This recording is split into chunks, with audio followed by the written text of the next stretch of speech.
So I'm a first-generation American. Both of my parents are from Cameroon, West Africa. My dad actually came to America in 1982 as an international student to come to Miami University. And so if there's a lot of things that I can, or a lot of things I could say to describe my parents, loving, caring, providers, the one I'll choose for today is old school. Both of my parents are old school African, and with old school Africans, they're going to never miss an opportunity to let you know how hard they worked and what they had to do so that we all could be in the positions that me and my sisters are in today. And I appreciate them for that. A lot of lessons. I think about when my dad tells me how he flew into New York, coming to Miami, and he had about $70 to his name.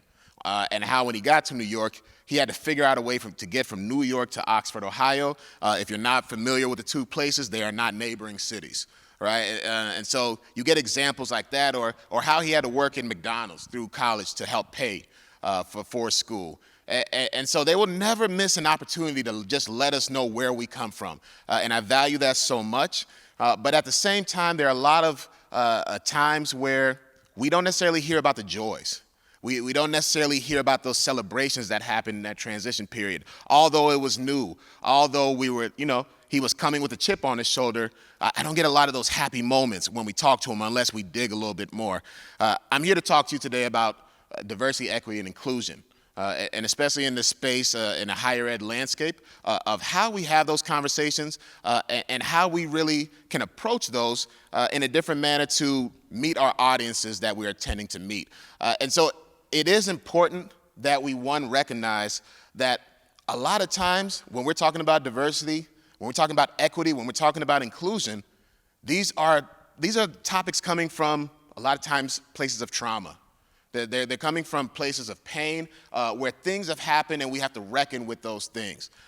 And so when we talk about diversity, when we talk about inclusion, it's not that we want to mitigate those struggles that have borne this conversation, but we want to make sure that we're celebrating the whole picture.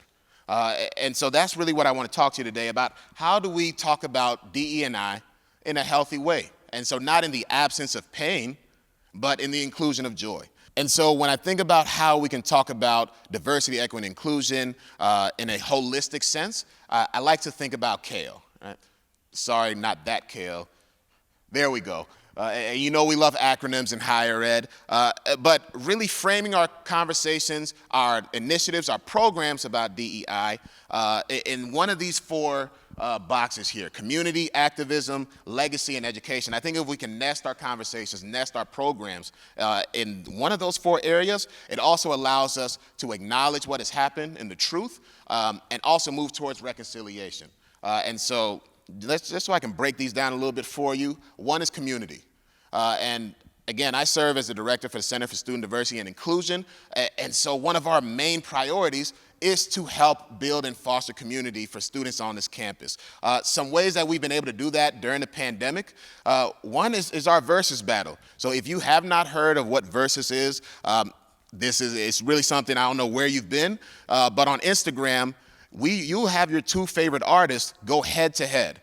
And during the pandemic, we were able to sit back in our homes and still get this live entertainment where two of your favorite artists from your childhood years would play their catalog back and forth. It was a true celebration. One thing about community is there are a lot of shared experiences. We've all experienced that with the pandemic this past year, that we were all going through a global crisis that no one really knew exactly how to navigate. That brings out feelings of isolation.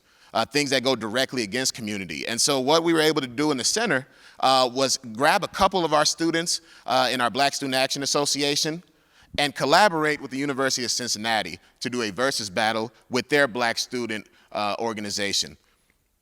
That was a big deal. A lot of these students hadn't gotten together for so long, for half a year, because they were scared and there were policies they were unsure about.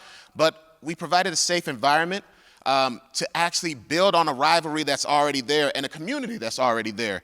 And so our students were able to engage in this versus battle where they played Black national anthems back and forth, Miami UC. I'm proud to say Miami won, but again, a great way to just lift up the community and build that camaraderie, not just within our own environment, but to share that with the school across the way. And then our Made at Miami program.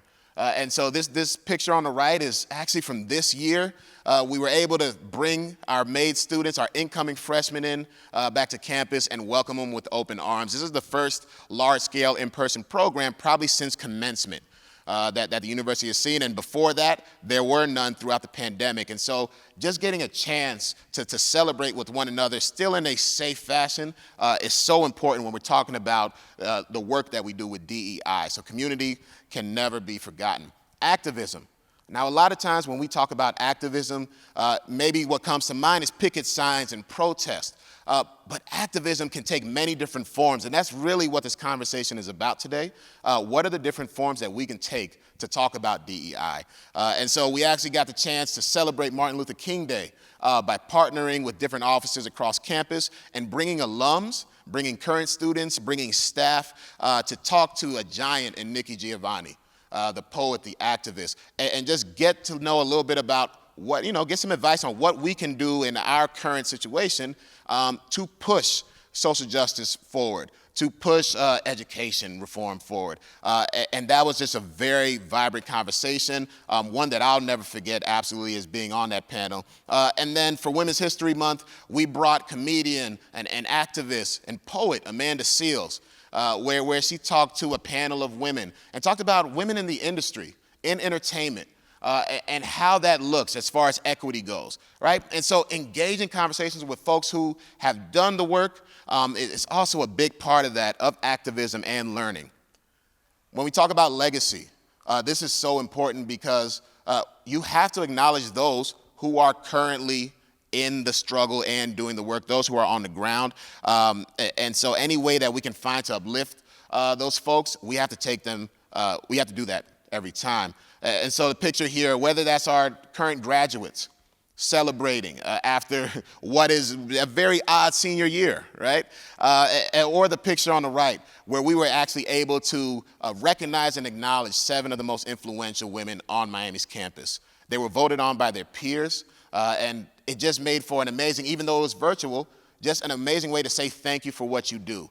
Recognizing the folks that are trailblazing, the folks that are going to go on to do great work, is so important when we talk about celebrating diversity, equity, and inclusion. And then finally, education. It is the thing that, that we are all here for as far as Miami goes, but we are constantly learning how to better educate, and not just the content we deliver, but how we do so. And so we have professors right here on this campus who were able to work with their students and wear see-through masks. And so if a student had difficulty hearing, you could at least make an attempt to read the professor's lips in class. And I think that goes a very long way. But education is not just done in the classroom, and we all know that. The center was happy to put on an actual art exhibit this past spring throughout the pandemic. We know that this past year had a lot of residual effects on how we view the world, on the things that we think are important, and we wanted to give students an outlet to express that. And so we had an art show in the center where students could submit their pieces. They were both digital as well as in person, and the students could share that and interact with others. And students were able to come in the center on their own time and just take a look at the art.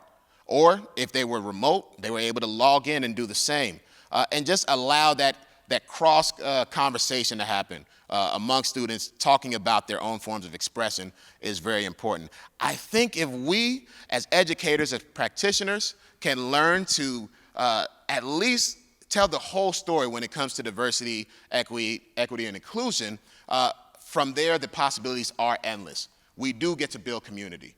Right? We do train activists and leaders who go and take that next step and do great things beyond what they do on this campus, right? We do get to stand on the legacy of giants and stand on the shoulders of giants, right? And we do always get the opportunity to educate. I thank you for joining me today, and have a wonderful day or evening, whatever time you're watching this. Thank you.